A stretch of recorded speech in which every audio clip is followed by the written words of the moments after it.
अस्सलामुअलैकुम जी, कैसे हैं आप सब। आई होप आप सभी अच्छे होंगे, अपने अपने घरों में हंसते और मुस्कुराते होंगे। अल्लाह पाक आप सबको हमेशा खुश रखे, हर बुरी नज़र से और हाथ दिन से महफूज रखें, आमीन सुमा आमीन। और रमज़ान का 17वां रोज़ा जो है वो आप सबको बहुत बहुत बहुत ज़्यादा मुबारक हो।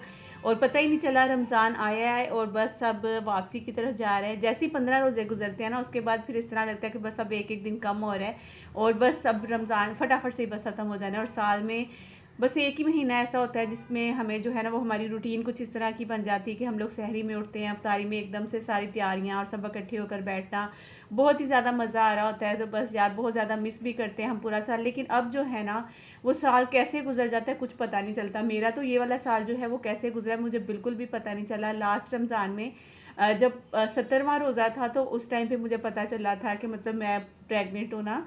तो उससे पहले तो मैं नॉर्मली रोज़े भी रख रही थी, सारे काम का ये वो सब चीज़ें चल रही थी। तो खैर मैं सोच भी नहीं सकती थी कि मतलब मैं प्रेग्नेंट हो जाऊँगी। तो है जब पता चला है तो उसके बाद काफ़ी ज़्यादा टेंशनें भी चली, बहुत कुछ हुआ है। फिर उसके बाद आहिस्ता आहिस्ता माशाल्लाह से आपको पता ही है कि मतलब कि ये जो पूरा साल था ना वो तो बस कैसे गुजर गया कुछ पता नहीं चला। क्योंकि जब आप मसरूफ़ ज़्यादा होते हैं, बिज़ी हो जाते हैं या फिर आपके साथ कुछ ऐसा चल रहा होता है ना, तो फिर आपको पता ही नहीं चलता होता फटाफट कैसे दिन गुजरते चले जाते हैं। अब तो साल गुजरते हुए भी पता नहीं चलता। मेरी बहुत सारी बहनें जो है ना इस बात को भी एग्री करेंगी कि जिनकी शादियां नहीं हुई वो भी, जिनकी शादियां हो गई हैं, जिनके पास बच्चे नहीं हैं या जिनके पास बच्चे हैं, सबका ऐसे ही लगता होगा कि अब तो साल यूं चुटकी बजा कर गुजर जाता है। अब आप जो है ना हर किसी को, हम सबको और आपको, सब आपके जानने वालों को, हम सबके प्यारों को अगला रमज़ान भी अल्लाह पाक जो है वो नसीब करें, आमीन सुमा आमीन। और इसके साथ साथ हमें हज और उम्रे की भी सादत नसीब फरमाए, आमीन सुमा आमीन। सुबह जैसे ही मैं सहरी के टाइम उठी थी ना, उसके बाद फिर आज थोड़ा सा रिलैक्स थे कि आज सोना नहीं था मुझे दोबारा। लेकिन फिर भी मैं बीच में थोड़ी सी आँख लग गई थी। हुआ किसी तरह से कि सहरी के टाइम पे सहरी करके तो मैंने सोचा कि आज सहरी का व्लॉग मैंने शूट नहीं करना, सहरी के बाद के जितने काम रहते हैं ना वो सब आपके साथ शेयर करूँगी। तो जैसी सहरी की उसके बाद नमाज़ वगैरह पढ़ने के बाद सब बैठ गए थे, बातें शातें करते रहे काफ़ी देर तक। तस्बीह वगैरह पढ़ते पढ़ते मेरी आंख लग गई, पता ही नहीं चला। फिर मैं जल्दी जल्दी से उठी, बच्चों के कपड़े प्रेस किए, उनको स्कूल भेजा। उसके बाद फिर बच्चों के रूम में आ गई तो इतना कोई मैस था बच्चों के रूम में, यकीन करिए कि मेरी देख देख के मुझे समझ नहीं आई थी कि मैं कहाँ से स्टार्ट करूँ और कहाँ पे एंड करूँगी, कुछ समझ में नहीं आ रहा था। तो मारिया, जैसा कि मैंने आपको बताया था ना कि मारिया का कोई पता नहीं अब वो आएगी या नहीं आएगी। खैर वो फिर भी सुबह सुबह के टाइम पे आ गई थी और उसने आते ही मशीन लगा ली है। तो आपको पता ही है जैसा कि अब घर में बैठकर भी उसका गुजारा बेचारी का नहीं होना था, तो इसलिए उसने कहा कि नहीं बाजी मैं काम पे आऊँगी। अब भी काम पे आती है, फिर इसको बच्चों की टेंशन होती है, घर जाती है तो फिर इसको ये टेंशन होती है कि नहीं काम नहीं करूँगी तो कैसे गुजारा होगा। है ये सारी चीज़ें सोचते हुए बेचारी की ज़िंदगी जो है थोड़ी सी मुश्किल में, लेकिन इंशाल्लाह अल्लाह पाक आसानियाँ पैदा करेंगे उसके लिए। उसके बाद ना मैंने बस अपने काम जो है वो स्टार्ट कर दिए हुए। आप देख रहे होंगे कितना ज़्यादा मैस था, बिस्तर बिस्तर, बच्चे तैयार होकर स्कूल जाते हैं, जितने मतलब जो चीज़ें कपड़े उनको जो चाहिए होता है ना, वेस्ट वगैरह निकालते हैं, सॉक्स निकालते हैं, जो निकालते हैं सब कुछ इस तरह फैला के चले जाते हैं। तो मुझे कुछ समझ में नहीं आ रहा था कि मैं क्या करूँ क्या ना करूँ। खैर अल्लाह का शुक्र है कि मैंने सारा रूम समेटने के बाद फाइनली अब तो मारिया तो उस साइड पे कपड़े धो रही थी। और आप लोग ये भी शायद में भी बोलेंगे कि नौरीन मारिया अगर आई हुई है तो फिर आप क्यों सफाई कर रही हैं। तो इसलिए क्योंकि उनके पास टाइम कम था तो उन्होंने वापस जाना था। और ये तस्वीर ना मुझे ज़रूर बताइएगा अगर आप लोगों ने इसको पहचाना है या नहीं, ये कौन है मुझे कमेंट करके बताइएगा। और दूसरा ना मोहम्मद के साथ इसकी शक्ल मिल रही है या नहीं वो भी बताइएगा। खैर आप लोग देख सकते हैं डस्ट कितनी ज़्यादा थी ना, इतनी ज़्यादा। और आज रूम में से इतना कोई कचरा निकलेगा, इतना कचरा निकलेगा कि आप भी देख कर जो है ना एकदम हैरान हो जाएंगे। क्योंकि जब से ऑपरेट हुआ है ना, आपको पता है जब मैं 1.25 महीने में थी उसके फ़ौरन बाद तो मैं वहाँ चली गई थी, पंजाब चली गई थी।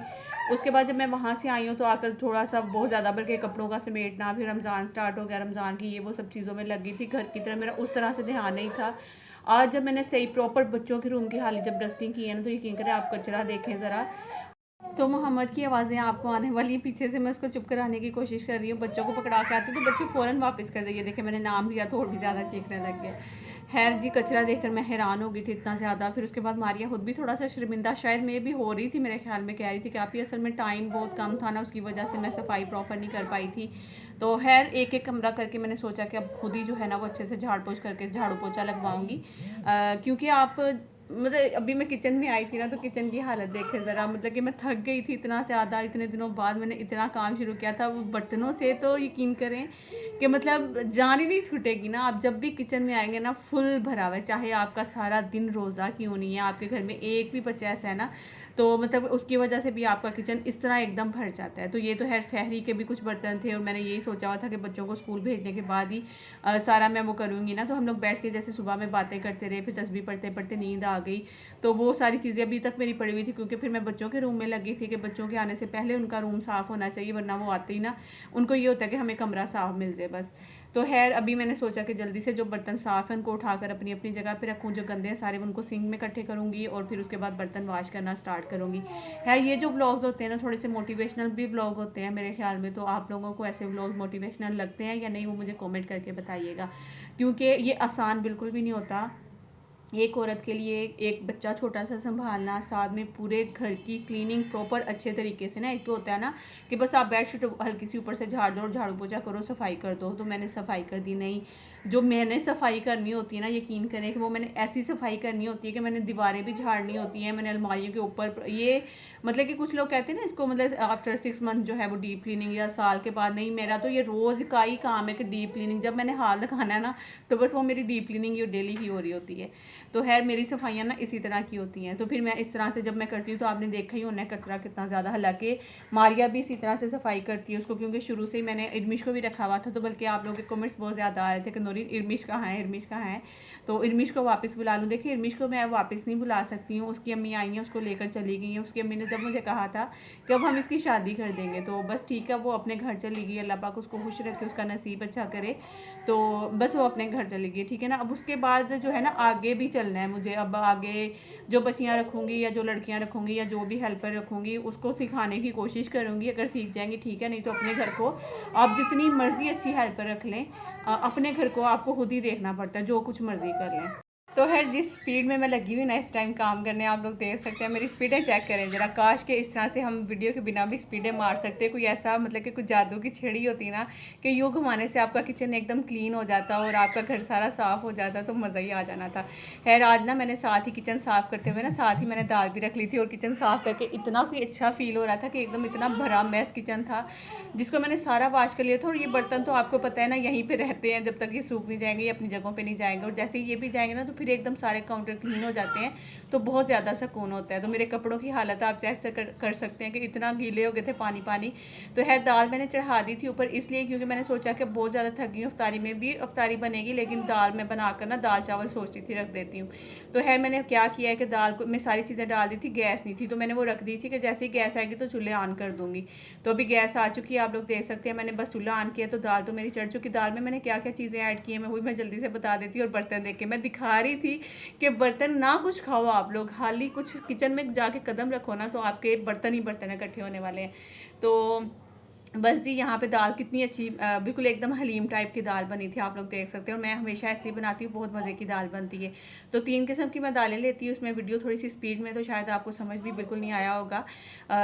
मूंग की, मसूर की और चने की, ये तीनों दालें लेती हूँ। उसमें मैं हल्दी, नमक और लाल मिर्च जो है ना ये 3 मसाले डालकर उसके बाद मैं इसको हल्की आँच में, साथ ही मैं एक टमाटर का छिलका उतार के वो डाल देती हूँ, हरी मिर्चें डाल देती हूँ और एक छोटे साइज़ की प्याज डाल देती हूँ।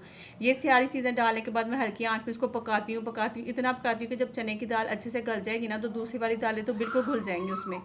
तो आपको वो सारा करने के बाद एकदम माशाल्लाह से बड़ी अच्छी ज़बरदस्त सी दाल बन जाती है। उसके बाद अब इसका तड़का लगाना है। तो तड़के में मैंने क्या क्या चीज़ें ली, अदरक लहसुन का पेस्ट लिया था, यहाँ पे थोड़े से जो है वो मैंने कुछ राई के दाने लिए थे, उसके अलावा ज़ीरा लिया था और थोड़ा सा नमक और लाल मिर्च, ये वाली जो चीज़ें हैं ना मैं वो ज़रूर डाल देती हूँ ताकि ऊपर से कलर अच्छा सा आ जाए ना उसका। तो आप चाहें तो एक प्याज का भी इसमें ऐड कर सकते हैं, वो भी आप डाल सकते हैं। आप चाहें तो इसमें कड़ी पत्ता भी ऐड कर सकते हैं, तेज़पात वगैरह इस तरह के जो भी चीज़ें डालना चाहें ना वो डाल सकते हैं, ठीक है। तो खैर मैं बस इसी तरह का तड़का लगाती हूँ इसको। तो लाल मिर्चें भी बहुत अच्छी लगती हैं दाल पे तड़का लगाते हुए ना, तो वो भी आप इसमें ऐड कर सकते हैं। तो ये दाल देखें इतनी अच्छी, कोई रोज़ा हो ना तो फिर आप इस तरह की कोई चीज़ बना रहे होते हैं ना और भी ज़्यादा आपके मुंह में पानी आ रहा होता है। तो खैर ये देखे दाल देख देखे ना खुशी हो रही थी कि बहुत अच्छी बनी थी, क्योंकि काफ़ी दिन बाद आज इतने सारे काम कर रही थी और मुझे पता था रात को जब मैंने बेड पर जाना है तो बस अल्लाह करे सहरी के टाइम मेरी आँख खुल जाए, क्योंकि बहुत ज़्यादा मैं थकने वाली हूँ। तो आई होप कि आप लोगों को दाल की जो पूरी रेसिपी है वो समझ में आ ही गई होनी है। बहुत ही सिंपल तरीका है, इजी तरीका है। इसके बाद हम लगाते हैं तड़का, और तड़के की जो आवाज़ है ना वो आपको सुनाऊंगी ताकि आपको भी बहुत मज़े के लगेगी वो इंशाल्लाह।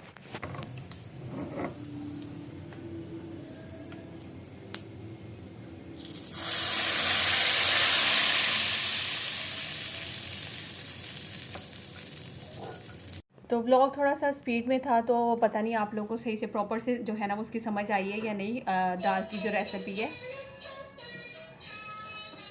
भाई, अब मैं क्या करूँ, मोहम्मद को वॉकर में बिठाया है तो उसने जो है ना वॉकर का बटन दबा दिया। मार छुप के जाए मेरा पुत्र सोना, मेरा पुत्र सोना, मार छुप के जाए। तो जब मैं मोहम्मद को ऐसे बोलती ना कि मादर सोना पुत्र सद के जावा माशाल्लाह माशाल्लाह, था ना वो समझते हैं तो इतना खुश होता है, आगे से माशाल्लाह से हंसता है। तो अभी ना बस मैं वॉइस ओवर कर लूँ क्या।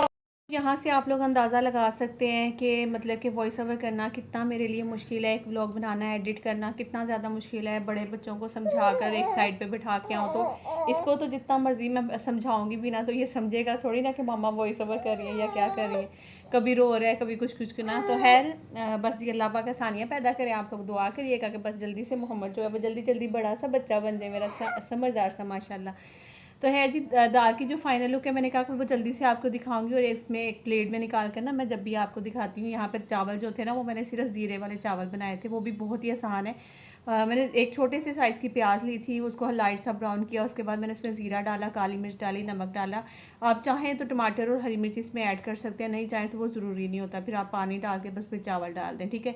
तो यहाँ पे मैंने भी इसी तरह किया था, बस टमाटर हरी मिर्च और मसाले वगैरह डालकर ना मैंने उसका तड़का अच्छा सा भून के पानी डाला, उसमें चावल डाल दिए थे और चावल रेडी हो गए थे। अब मैंने ये प्लेट में निकाल के दाल और चावल, क्योंकि इनकी गरम गरम की लुक मज़े की लगती है, और फिर बाद में ठंडा हो जाना था अफ्तारी के टाइम पे, तो फिर मैंने क्या आपको दिखाती है। मैंने चावल डाले, ऊपर मैंने दाल डाली और चार रखे, तो इसके ऊपर चाहे तो आप चाट मसाले का भी लगा के ना मतलब थोड़ा सा छिड़काव करके चाट मसाले का, तो वो भी खाएं तो बहुत मज़े के लगेंगे।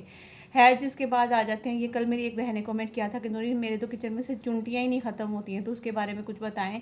तो यकीन करें ये कोई इतना ज़बरदस्त पाउडर है ना, आप यकीन करें कि मेरे किचन में भी जब आज से कोई 2-3 साल पहले जब इर्मिश थी मेरे साथ ना, तो इतनी कुछ चुंटियाँ हो गई थी किचन में, इतनी कुछ चुंटियाँ हो गई थी कि मैं परेशान हो गई थी कि या अल्लाह ये कहाँ से, मेरे किचन में तो कभी चुंटियाँ आती ही नहीं है। और आपको पता है मैं सफाई भी रखती हूँ, बार बार जो है वो क्लीन करवा रही होती हूँ काउंटर वगैरह भी, तो फिर भी ये कहाँ से आ गई थी। है चीनी में, आटे में और रोटी वाले हाट पाट में कभी कहीं इस तरह भरी रहती थी। और जब मैंने ये पाउडर मंगवाया तो इसको सिर्फ आप उस जगह पे डाल दें जहाँ से चुंडियों का रास्ता है ना। कोशिश करिएगा कि काउंटर की उस जगह पे जहाँ पे आप खाना बनाते हैं या फिर रोटी वगैरह बेलते हैं या फिर कुछ होता ही ना, हाथ वगैरह बच्चों के लगते हैं, कोई बर्तन वगैरह पकड़ना होता है, उस जगह पे ना गिराइएगा। जहाँ पे चुंटियों का रास्ता आना जाने का, ये वहाँ पे हल्का सा छिड़काव कर दें। इसके छिड़काव के बाद आप अगले दिन सफाई भी करेंगे ना तो 2-3 दिन तक चुंटियाँ खुद ही मरती रहेंगी इस पाउडर के साथ। पता नहीं वो कैसे पाउडर वहाँ से गायब भी हो जाएगा ना झाड़ू पोछे के साथ, फिर भी ये चुंटियाँ जो है ना उससे मरती रहेंगी। तो है जी, ये बेस्ट पाउडर है मेरे ख्याल में। तो मैंने ये एक ही दफ़ा मेरे ख्याल में जब से यूज़ किया और ऐसे ही पड़ा हुआ है, चुंटी आज तक मेरे किचन में चुंटियाँ नहीं आई हैं। तो फिर से आगे गर्मियाँ आने वाली हैं तो देखूँगी इंशाल्लाह, अगर फिर चुंटियाँ आएंगी तो मैं यही पाउडर का छिड़काव एक दफ़ा कर दूँगी। तो ये बहुत ही ज़बरदस्त है। खैर जी, उसके बाद अफ्तारी का टाइम था, आज मैं प्रॉपर अफ्तारी भी नहीं शूट करूँगी क्योंकि आज मैं बहुत ज़्यादा थक भी गई थी और फिर बस बहुत सारे काम भी थे। व्लॉग मैंने कहा कि फिर बहुत लंबा हो जाएगा, तो अभी बस मैं फ्रूट चाट बना रही थी, साथ में पकोड़े चना चाट वगैरह बनाई थी और दही बल्ले बनाए थे। तो मैं अपनी सासू माँ के लिए अफ्तारी भेजने लगी थी क्योंकि अक्सर मुझे कमेंट्स करते हैं नहीं तुम अपनी सास को अफ्तारी नहीं भेजती हो। तो माशाल्लाह से नीचे भी इसी तरह अफ्तारी बन रही होती है, ऊपर भी बन रही होती है। तो फिर अफ्तारी तो वो होती है ना जो प्रॉपर आप या तो बुलाएं और फिर बुला के उस तरह से दस्तरखान वगैरह सजाएं और अफ्तारी करवाएं।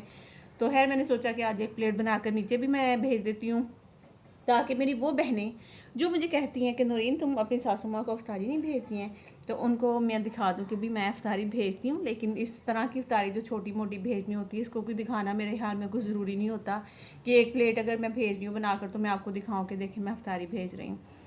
तो जी सिंपल फ्रूट चाट जो है वो बनाई थी मैंने। इसमें मैं स्ट्रॉबेरीज़ और थोड़ी सी ना खजूरें मैं काट के डाल देती हूँ तो वो भी बड़े मज़े की लगती हैं फ्रूट चाट में। इसके अलावा थोड़े से अगर वो काजू होते हैं ना वो डाल दें, और इसके अलावा काजू के अलावा और क्या था, स्ट्रॉबेरी डाल रही हूँ। मतलब कि और भी बहुत सारी चीज़ें, ड्राई फ्रूट्स में बादाम पिस्ता वगैरह भी आप डाल सकते हैं। बहुत मज़े का लगता है ड्राई इसमें क्रीम वाली चाट में।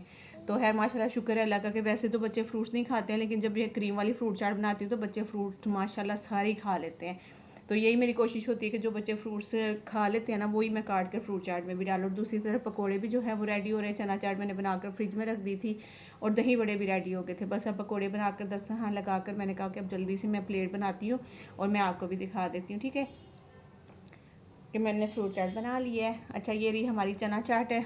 कैमरे में ना आज पता नहीं क्यों थोड़ी काली काली सी इस तरह से आ रही है, लेकिन माशाल्लाह बहुत मज़े की थी। और मज़े की बात बताऊँ, हुसैन को मैंने ना ये चेक करवाई चाट ना, कि हुसैन ये चेक करना है इसमें मसाले वगैरह ठीक है। तो उसने कहा कि मामा आप ना थोड़ा सा ना इसमें चाट मसाला और नमक और डाल दें। तो जब मैंने रोज़ा खोला उसके बाद मैंने खाई तो माशाल्लाह बिल्कुल परफेक्ट, मैंने और भी डाला था चाट मसाला और नमक, बिल्कुल परफेक्ट मसाले थे इसमें ना। तो मैंने कहा कि वाह, मतलब कि अगर कोई चीज़ टेस्ट करवानी होती है तो मैं हुसैन को भी करवा सकती हूँ कि हुसैन इसके बारे में बताओ कि ये कैसी है कैसी नहीं है। तो जी यहाँ पे मैंने सबसे पहले सोचा कि फ्रूट चाट ले लेती हूँ। अलग अलग बर्तन बनाने से मैंने कहा कि मैं एक ही में डालती हूँ, क्योंकि बच्चों ने जो है वो उठाकर लेकर जानी थी नीचे। तो फिर वो कहते हैं कि मामा इतनी प्लेट्स ना बनाया करें कि फिर सीढ़ियों से ना गिरने का भी खतरा ही होता है। तो मैंने कहा कि चलो ठीक है, मैं इसी में ना थोड़ा इकट्ठा कर करके ना वो डाल देती हूँ। तो एक साइड पे मैंने ना फ्रूट चाट डाल दी थी, दूसरी साइड पे मैंने कहा कि मैं चना चाट डाल देती हूँ। तो चना चाट की रेसिपी तो मैं आपके साथ काफ़ी दफ़ा शेयर की है, बहुत ही मज़े की बनती है, यकीन करें। हर किसी का अपना अपना तरीका होता है, अलग अलग ही होता है सबका, और टेस्ट भी मेरे ख्याल में सबका अलग अलग ही होना है। तो जो मेरे वाली फ्रूट चाट है ना, मैं वो कहती हूँ कि वो बहुत मज़े की होती है। जो जिस तरह से बनाते हैं उन सबको ही अपनी फ्रूट चाट जो है वो बहुत मज़े की लगती है। सॉरी, चना चाट जो है ना वो मैं फ्रूट चाट का जिक्र करने लग गई हूँ। तो बस ये सारी चीज़ें थी। बाकी जो दही बड़े थे ना वो मैंने सोचा कि उससे अलग से भेज देती हूँ, क्योंकि इस तरह से लिक्विड था, दही में भी था, मतलब कि मिक्स हो जाना था चाट पकौड़ों में ना, तो इनको अलग से भेज देती हूँ। तो आई होप कि आज का जो मेरा व्लॉग है, जिसमें मैंने चुंटियों के बारे में भी बता दिया आपको, मोटिवेशनल व्लॉग भी रहा है मेरे ख्याल में। तो किचन से रिलेटेड बर्तन वगैरह, और दूसरा जो है घर की सफाई हो गई, और बाकी मैंने सासू माँ को अफ्तारी भी भेज दी है। सारा आपने मेरा व्लॉग देखा होगा, तो आई होप कि आप लोगों ने लाइक शेयर एंड सब्सक्राइब भी कर दिया होगा। तो मिलती हूँ इंशाल्लाह नेक्स्ट किसी अच्छे से व्लॉग में। जब तक के लिए अपना अपने प्यारों का ख्याल रखिएगा, दुआ में याद रखिएगा, लाइक जो करिएगा, न्यू आएंगे सब्सक्राइब करिएगा। अल्लाह हाफिज़।